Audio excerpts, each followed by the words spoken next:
Also on the edge tonight, the cops are hoping to throw the book at a guy who committed a carjacking at a local library. As Fox News' Andrea Isom shows us, the victim thinks his arrest is long overdue. School is just around the corner, and rather than brushing up on some history, one young man is making some of his own. Instead of reading inside a Livonia library, he's outside robbing, spending his last days of summer dodging the law. Late last week, 24-year-old Alex spent a couple of hours at the Livonia Civic Center Library. And when I walked into the library, I saw someone on their phone when I was walking in. Didn't really think anything of it. And when she walked out, she noticed the same kid again. As I approached my car, I had a tap on my shoulder. They said, "Give me your keys."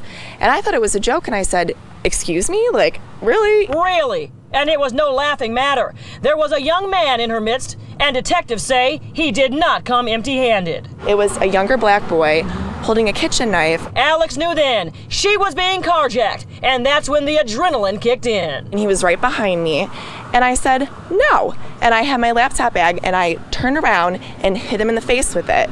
When he got hit in the side of the head, he stepped back, he dropped the knife, and then I turned and repeatedly swung my bag at him.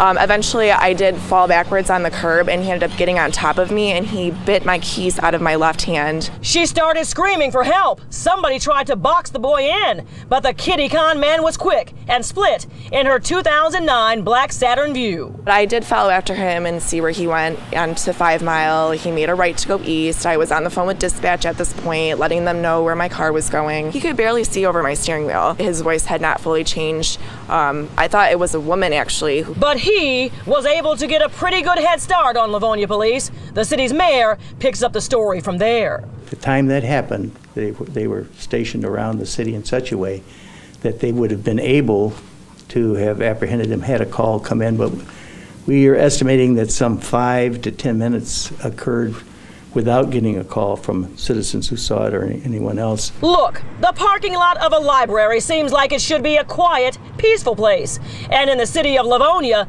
this kind of crime is not all too common. This is our first and only carjacking that we've ever had in the 63-year history of the city. I let my guard down for 1 minute in the spot that I should have felt the most safe, and something like this happens to me. Now Alex is calling, no, demanding action. She wants something on this building that can see what's coming when others cannot. I was absolutely livid. I mean, I'm outraged about this.